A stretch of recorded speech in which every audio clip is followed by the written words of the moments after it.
అందరికీ నమస్సులు. ఈరోజు నుండి మన షార్ట్స్ విభాగంలో భాగవత సుధా సీరియల్ ప్రారంభమవుతోంది.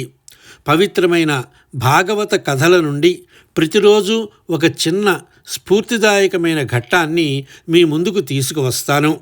దైవత్వం, ధర్మం, ప్రేమ మరియు భక్తితో నిండిన ఆ సుధను ఆస్వాదించండి. ఈ ఆధ్యాత్మిక ప్రయాణంలో నాతో కలిసి సాగండి. శ్రీమద్భాగవత ఆవిర్భావానికి దారితీసిన ఆసక్తికరమైన మొదటి కథ ఇప్పుడు. ఇది వ్యాస మహర్షికి కలిగిన అలౌకిక అనుభవం. మహాభారతం వంటి కావ్యాన్ని, అష్టాదశ పురాణాలను రచించి వేదాలను 4 భాగాలుగా విభజించిన పరమ జ్ఞాని వేదవ్యాస మహర్షి. అంతటి మహత్కార్యాలు చేసిన ఆయన మనసులో ఏదో తెలియని వెలితి, తీవ్రమైన అశాంతి కలిగింది.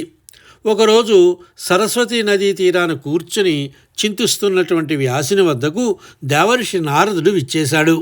వ్యాసుని అశాంతిని గమనించిన నారదుడు చిరునవ్వుతో ఇలా అన్నాడు: వ్యాస, నీవు ధర్మం గురించి, సమాజ నీతి గురించి, యుద్ధాల గురించి ఎంతో అద్భుతంగా వ్రాశావు.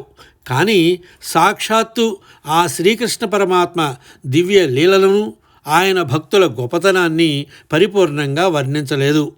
భగవంతుని గుణగానం చెయ్యని ఏ జ్ఞానమైనా పరిపూర్ణం కాదు. అదే నీ అశాంతికి కారణం అన్నాడు.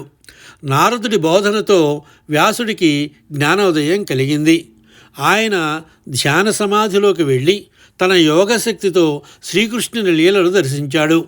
ఆ దివ్య దర్శనానికి అక్షర రూపమే శ్రీమద్భాగవతం. తరువాత వ్యాసుడు ఈ భాగవతాన్ని తన కుమారుడైన సుఖమహర్షికి నేర్పించాడు. ఆ సుఖమహర్షి ద్వారానే ఈ జ్ఞానం పరీక్షిత్ మహారాజుకు, తద్వారా లోకమంతటికు అందింది.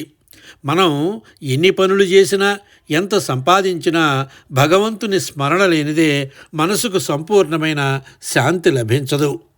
వ్యాస మహర్షి తన దివ్య దృష్టితో రచించిన ఈ భాగవతాన్ని మరణానికి సిద్ధంగా ఉన్న పరీక్షిత్ మహారాజుకు ఎందుకు వినాల్సి వచ్చింది? ఆయనకు 7 రోజులే సమయం ఉందని ఎవరు చెప్పారు? ఈ ఆసక్తికరమైన విశేషాలు రేపటి ఎపిసోడ్లో తెలుసుకుందాం. మరిన్ని భాగవత విశేషాల కోసం ఇప్పుడే ఫాలో అవ్వండి. జై శ్రీకృష్ణ.